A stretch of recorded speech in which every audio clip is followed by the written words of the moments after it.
اس وقت جو خطے کی صورتحال ہے وہ کتنی الارمنگ ہے اور پاکستان کے لیے کتنا اہم ہے کہ ایران جو ہے وہ کسی ممکنہ حملے سے بچ پائے؟ کیا دیکھتے ہیں آپ صورتحال کو؟ بہت شکریہ عاصمہ. یقینی طور پہ میں سمجھتا ہوں کہ پاکستان کے ہمسائے میں اس وقت سچویشن جو ہے وہ انتہائی نازک اور کشیدہ ہے. اور جس طرح ابھی آپ نے بتایا کہ سوشل پہ امریکی صدر نے کہا بھی ہے کہ جو مظاہرین اور ایران حکومت کے مخالفین ہیں ان کو انہوں نے مدد کا وعدہ کیا ہے. تو اس سے یوں لگتا ہے کہ جس طرح پچھلے چند دنوں کے اندر ان کو کئی اہم اعلیٰ ترین سطح پہ بریفنگز دی گئی ہیں ان آپشنز کے حوالے سے، تو یقینی طور پہ یہ بریفنگ انہوں نے مانگی ہیں کہ میرے پاس کیا آپشنز ہیں انٹرونشن کے حوالے سے. تو پہلی بات تو میں واضح کرنا چاہتا ہوں کہ دیکھیں 4 دہائیوں پر محیط رہی ہے امریکہ کی یہ خواہش کہ رجیم کو چینج کیا جائے، لیکن کئی اوقات پہ کئی دفعہ اس کی کوشش کی گئی، وہ کامیاب نہیں ہوئی. لیکن بہرحال اس دفعہ کچھ چیزیں نئی ہیں اور سچویشن اسی بنا پہ زیادہ حساس اور نازک ہے. پچھلے 2-3 سال میں آپ دیکھیں کہ انہوں نے سفارتی سطح پہ اور سیاسی اور تصویراتی اعتبار سے بھی ایران کو اس خطے میں کافی تنہا کیا ہے. آپ نے دیکھا کہ ان کی جو سب سے بڑی حلیف حکومت تھی وہ شام میں بشار الاسد کی تھی، اس کا تختہ بھی الٹا گیا، وہاں بھی رجیم چینج ہوئی. اور پھر حزب اللہ کو اور حماس کو جو فوجی کمک ایران سے جاتی تھی وہ بھی شام ہی کے راستے جایا کرتی تھی. تو شام میں رجیم چینج کے نتیجے میں ایران کو نہ صرف جو اس کی حلیف جماعتیں تھیں ان کی مدد سے محروم تھا بلکہ تنہا بھی کیا گیا. پھر آپ نے دیکھا کہ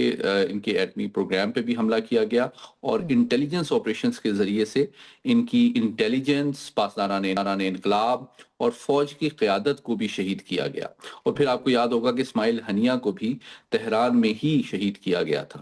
تو اور پھر سب سے امپورٹنٹ جو ایسپیکٹ جو کہ زیادہ فوکس اس میں نہیں ہوتا، جتنا شدید معاشی پابندیوں کا دباؤ اس وقت ایران جس کا سامنا کر رہا ہے اس کی شاید تاریخ میں مثال نہیں ملتی. اس وقت $1 جو ہے اس کی قیمت 1 ملین جو ایرانی ریال ہے اس سے زیادہ بڑھ چکی ہے. اور ہر ایرانی کے چاہے وہ حکومت کا حامی ہو یا نہ ہو اس کے لیے جو زندگی گزارنا انتہائی مشکل اور ان افورڈیبل ہو چکا ہے. تو ہر ایلیمنٹ آف نیشنل پارک کے ذریعے سے مغربی طاقتوں نے اس وقت بہت زیادہ دباؤ ایران پہ ڈالا ہوا ہے. لیکن اس وقت جو چوائسز ٹرمپ صاحب کے سامنے رکھی گئی ہیں وہ یہی ہیں، کیونکہ ان کو یہ بتایا گیا ہے کہ اگر ڈائریکٹ فوجی مداخلت ہوتی ہے تو وہ مغربی سپورٹ کے طور پہ جو مخالفین ہیں حکومت کے ان کو ڈی لیجیٹمائز کر سکتی ہے، اور ایران کی نظریاتی قیادت کے ساتھ ساتھ جو ان کا ایک پرشین نیشنلزم ہے اس کو بھی ریوائیو کر سکتی ہے جو کہ مغربی مفادات کے خلاف ہوگا. تو میں سمجھتا ہوں کہ اگر کوئی انٹرونشن کی جاتی ہے تو وہ اس نوعیت کی ہوگی کہ جس سے یہ حکومت کو بھی کمزور کیا جائے، لیکن ساتھ ہی ساتھ یہ سگنل دیا جائے مخالفین کو کہ ہم آپ کے ساتھ کھڑے ہیں. یہ سائبر کی ڈومین میں بھی ہو سکتا ہے اور ساتھ ہی ساتھ ایون میڈیا کی ڈومین میں ہو سکتا ہے. کچھ ایسے جو ان کے میڈیا کے بڑے ہاؤسز ہیں، براڈ کاسٹنگ کے جو ہیڈ کوارٹرز ہیں، ان کو بھی ٹارگٹ کیا جا سکتا ہے تاکہ جو ایرانی حکومت کا موقف ہے وہ الیکٹرانک میڈیا کے ذریعے سے عام آدمی تک ہم پہلے بھی ایک بلیک آؤٹ تو دیکھ رہے ہیں اور ایک خواہش پہ مبنی خبریں تو ہم ایران مخالف دیکھ ہی رہے ہیں سوشل میڈیا کے اوپر یا مغربی میڈیا کے حد تک ہم دیکھ رہے ہیں. مگر آپ کو لگتا ہے کہ انٹرنلی وہاں پہ سچویشن ایسی ہے کہ رجیم چینج ہوگا؟ کل آپ دیکھیں millions of people were there on streets, اور کیا یہ ایک پیغام نہیں تھا؟ اس کے باوجود پریزیڈنٹ ٹرمپ کا یہ کہنا، اس کا مطلب ہے کہ ان کو اس بات کا یقین ہے کہ انٹرنلی کچھ ایسی قوتیں ہوں گی جو کہ ان کی مدد کر سکتی ہیں. دیکھیں اس میں امریکہ کے اسٹیبلشمنٹ میں 2 مکاتب فکر پائے جاتے ہیں. میں آپ کو بتاتا ہوں اس میں ایک مکتب فکر یہ ہے کہ وہ یہ سمجھتا ہے کہ اگر رجیم چینج کی بھی جائے تو کوئی ایسی رجیم سامنے آئے جو کہ مکمل طور پہ سیاسی نظام میں تبدیلی نہ ہو لیکن موجودہ رہبر کی جگہ پہ ایک ایسی شخصیت سامنے آئے جو کہ موجودہ نظام کا حصہ ہو لیکن ماڈریٹ ہو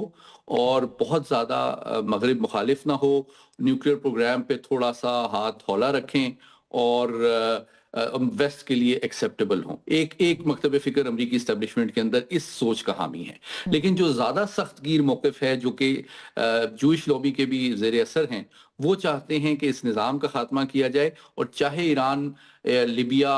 عراق، شام کی طرح ڈیسٹیبلائز بھی ہو جائے تو کم از کم موجودہ جو نظریاتی قیادت ہے اس کا خاتمہ کر دیا جائے۔ تو یہ دو مکاتب فکر اس وقت یہی سوچ امریکی اسٹیبلشمنٹ کے اندر موجود ہے اور جس کا ان کو سامنا ہے۔ میں سمجھتا ہوں کہ صدر ٹرمپ جو ہیں شاید پہلی سوچ سے زیادہ ہمدردی رکھتے ہیں، کیونکہ ان کو پتہ ہے کہ جوابی کارروائی جو ایران کی جانب سے کی جائے گی وہ امریکی دفاعی اور معاشی اور تیل کی جو توانائی کی تنصیبات اور مفادات ہیں اس خطے میں، ان کو بھی کافی بھاری نقصان اٹھانا پڑ سکتا ہے، جو یقینی طور پہ امریکی اسٹیٹ ڈپارٹمنٹ پسند نہیں کرے گی۔ ٹھیک، یہ جو بات ڈاکٹر صاحب کر رہے تھے، دیکھیں انٹرنیشنلی یعنی جو جنگ ان کے اوپر طاری کی گئی اس کا تو انہوں نے بھرپور مقابلہ کیا، بلکہ وہ جیتی وہ جنگ ایران نے، مگر جو انٹرنل سچویشن ہے وہ ان کے لیے کوئی بہت اچھی، ظاہر ہے کہ اس طرح کی دیکھا جائے تو ان کے لیے پرابلم بن رہی ہے۔ آپ کو کیا لگتا ہے، مطلب اگر ہم پاکستان کا کمپیریزن کریں، آج بھی انڈین آرمی چیف جو ہے وہ کہہ رہے ہیں کہ آپریشن سندور جو ہے وہ چل رہا ہے اور وہ آن گوئنگ ہے، ہم نے بھی ایک جنگ جیتی ہے، مگر انٹرنل سچویشن آپ کو لگتا ہے کہ ہمارے لیے بھی آگے جا کے مسئلہ ہو سکتا ہے اور اس کے ریپریکیشنز ہوں گے جو اس وقت خطے کے اندر جو ایران کے اندر ہو رہا ہے اس کے حوالے سے کیا کہیں گے اس پہ آپ؟ بہت اہم سوال کیا، مختصراً دو پہلو ہیں۔ پہلی بات یہ ہے ڈاکٹر صاحب ایران جی میں آپ کے پاس واپس آتی ہوں، خرم صاحب سے سوال پوچھ لوں یہ پھر اس کے بعد بات۔ جی خرم صاحب۔ جی پاکستان کو تو آف کورس اس ساری جو صورتحال ہے اس کو بہت باریک بینی سے دیکھنا ہے۔ حالیہ سالوں میں ہمارے جو تعلقات ہیں وہ ایک جسے کہتے ہیں رولر کوسٹر ہیں کہ کبھی اچھے ہوئے، کبھی خراب ہو گئے، کبھی میزائلوں کا بھی آپ کو معلوم ہے جو جنوری 2024 میں ایک تبادلہ بھی ہوا، اس کے بعد پھر حالات مزید بہتر ہوئے۔ پچھلے سال جب اسرائیل نے حملہ کیا تب بہت اچھے تعلقات ہو گئے، تو لہٰذا پاکستان ایران کو ایک ہمسائے کے طور پہ اور ایک اسلامی ملک کے طور پہ تو ڈیل کرتا ہی ہے، لیکن جو اس کی اندرونی صورتحال ہے اس میں تشویش یہ ہے کہ کوئی واضح متبادل موجود نہیں ہے اس وقت ایران میں، جو جسے کہتے ہیں کہ اگر وہاں حکومت تبدیل ہوتی ہے تو وہ ہوگا۔ ایک تو یہ بڑا بنیادی ایک نقطہ ہے۔ دوسرا یہ ہے کہ امریکہ کی طرف سے جتنی بھی وہ کہتے ہیں کہ اپنے ہتھیاروں کو ریٹل کریں اور کہیں کہ جی ہم حملہ کرنے لگیں، لیکن یہ میری نظر میں اس وقت آؤٹ آف کوسچن ہے کہ کسی بھی طرح وہ ایران کے اوپر جیسے کہتے ہیں نا قبضہ کرنے کی کوشش کریں گے۔ ایران کی بہت ایک طویل و عریض ملک ہے، بہت بڑی آبادی ہے، اس کے اندر ایک تہذیبی ایک فخر بھی ہے، کلچرل ان کی ایک پرائیڈ ہے ان کا جس پہ وہ قائم ہے۔ تو لہٰذا امریکہ جسے کہتے ہیں کہ وہ مدد اسی طرح کی ہو سکتی ہے جس طرح کی ہم نے ابھی وینزویلا میں دیکھی، کیا وہ ایرانی جو کہ روحانی سربراہ ہیں ان کو اغوا کریں جس طرح انہوں نے نکولاس مادورو کو کیا، یا ان کے جو صدر ہیں ان کے اوپر کوئی حملہ آور ہوں، کیونکہ آلریڈی ایک جو اس پورے جو ہم نے دیکھا احتجاج اس کی وجہ یہ ہے کہ ایرانی ریاست کی جو قابلیت تھی اپنے شہریوں کو بچانے کی، اس میں بہت بڑا ایک سوال کھڑا ہو گیا، خاص طور پہ جس طرح اسرائیل نے ایران کی ساری جو عسکری قیادت تھی اس کو ایک ہی دن جو ہے وہ بہت ہی ایکوریٹ حملے کر کے ان سب کو شہید کیا۔ اس سے پہلے امریکہ نے قاسم سلیمانی کو شہید کیا جو مین ان کے سربراہ تھے ان کی جو افواج کے۔ تو لہذا وہ اب یہ ایشو ہے ایران کے اندر کہ جو ایران کی پالیسی رہی ہے